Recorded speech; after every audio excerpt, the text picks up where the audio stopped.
হরে কৃষ্ণ। সকালকে জানাই বিনম্র প্রণাম। আজকে শুভ খামোদা একাদশী মাইতে বলার চেষ্টা করছি।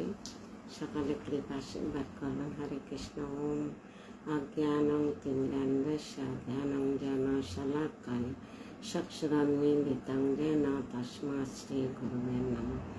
নমো বিষ্ণু পাদায় কৃষ্ণ পৃষ্ঠায় ভূতলে শ্রীমতী জয় পতাকা স্বামী নীতি নামিনী।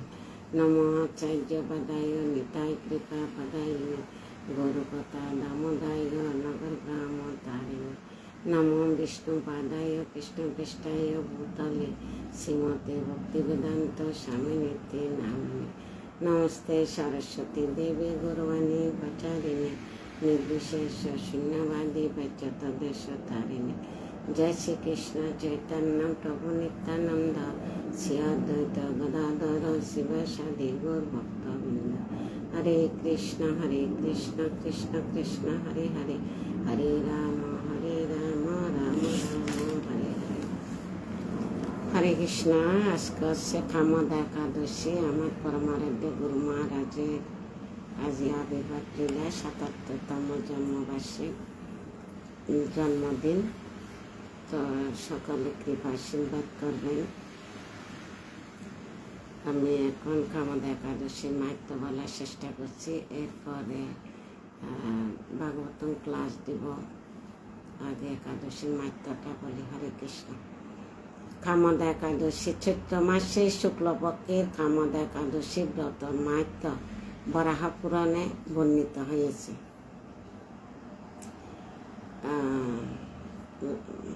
লাকি মাতাজি। হরে কৃষ্ণ।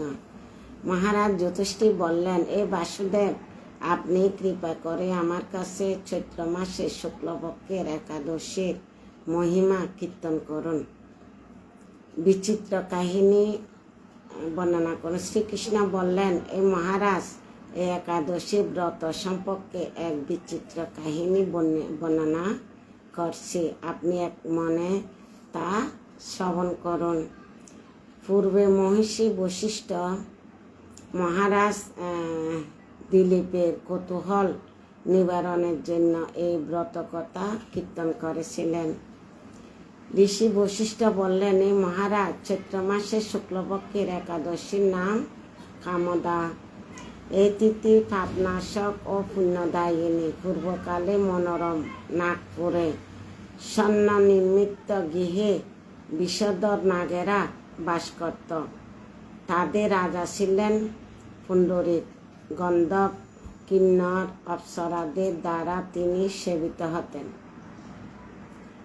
সেই পুরীর মধ্যে অপ্সরা শ্রেষ্ঠ ললিতা ও ললিতা নামে গন্ধর্ব স্বামী স্ত্রী রূপে ঐশ্বর্যপূর্ণ এক গৃহে পরম সুখের দিন যাপন করতেন। একদিন পুণ্ডরীকের রাজসভায় ললিত একা গান করছিলেন।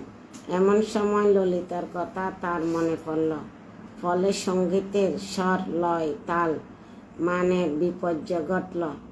ঘটক নামে এক নাগ ললিতের মনোভাব বুঝতে পারল। গানের ছন্দভঙ্গের ব্যাপারটি সে পুণ্ডরীক রাজার কাছে জানালো। তা শুনে সর্পরাজ ক্রোধভরে কামত ললিতকে, রে দুর্মতি, তুমি রাক্ষস বলে অভিশাপ দান করল। সঙ্গে সঙ্গে সেই ললিত ভয়ঙ্কর রাক্ষস মুক্তি ধারণ করল। তার হাত দর্জন, বিচ্ছিত মুখ পর্বত, গুজ্জতুল্য চোখ দুইটি প্রজ্বলিত আগুনের মতো। ঊর্ধ্বে ৮ যোজন বিচ্ছিত প্রকাণ্ড এক শরীর সে লাভ করল। ললিতের এইরকম ভয়ঙ্কর রাক্ষস শরীর দেখে ললিতা মহাসুখে চিন্তায় বেকুল হলেন। স্বেচ্ছাচারী রাক্ষস ললিত দুর্গম বনে ভ্রমণ করতে লাগল। ললিতা কিন্তু তার সঙ্গ ত্যাগ করল না।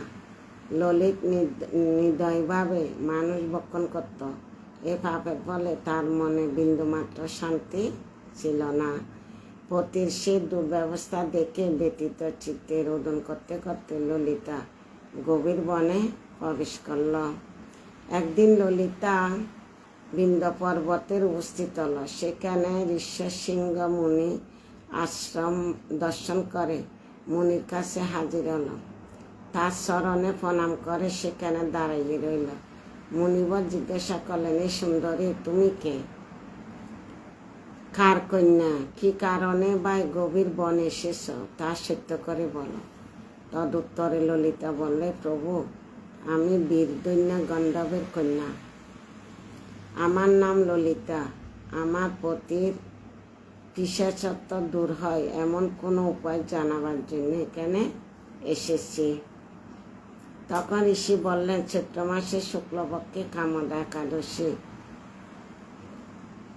যে কামদা নামে যে একাদশী আছে, তুমি সে ব্রত যথাবিধি পালন করো।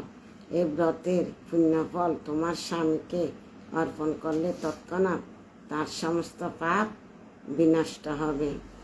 বশিষ্ঠ ঋষি বললেন, এই মহারাজ দিলীপ মুনির কথা শুনে ললিতা আনন্দ সহকারে কামদা একাদশী পালন করল।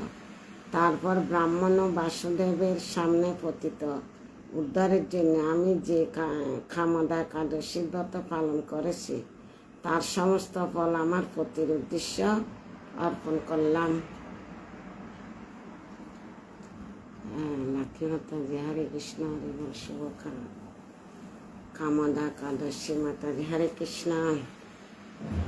আমি যে কামদা একাদশী ব্রত পালন করেছি তার সমস্ত ফল আমার পতির উদ্দেশ্য অর্পণ করলাম।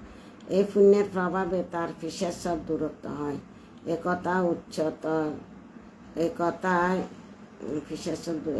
উচ্চারণ মাত্র ললিত সাপ মুক্ত হয়ে দিব্য দেহ প্রাপ্ত হল।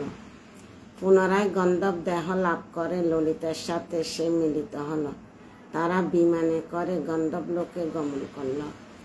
এই মহারাজ দিলীপ এই ব্রত যত্ন সহকারে সকলের পালন করার কর্তব্য। এই ব্রত ব্রহ্মহত্যা, পাপ বিনাশক এবং পিশাচত্ব মোচনকারী ব্রত কথা শ্রদ্ধাপূর্বক পাঠ ও শ্রবণে বা জপের যজ্ঞের ফল লাভ হয়।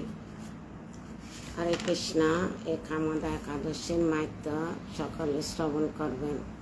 আমি আগে ভিডিও করতে পারিনি, সময় ছিল না, তো সেজন্য লাইভে দিলাম। এখন আমি বাবুল দাস, হরে কৃষ্ণ। আমি এখন লাইভটা বন্ধ করে আরেকটা লাইভ দিব, ভাগবতম ক্লাস দিব। আর যেহেতু আজকে একাদশী আর প্রত্যেক দিন তো ভাগবতম ক্লাস দেওয়ার নিয়ম, মাঝে মাঝে অনুষ্ঠানে গ্যাপ যাচ্ছে, তো ঠিক আছে। হরে কৃষ্ণ। সকালে কামদা একাদশীর মাহাত্ম্য শ্রবণ করে ব্রতপূর্ণ করবেন। হরে কৃষ্ণ। সবাইকে প্রণাম। আমি আবার 5 মিনিট পরে লাইভ দিচ্ছি। হরে কৃষ্ণ।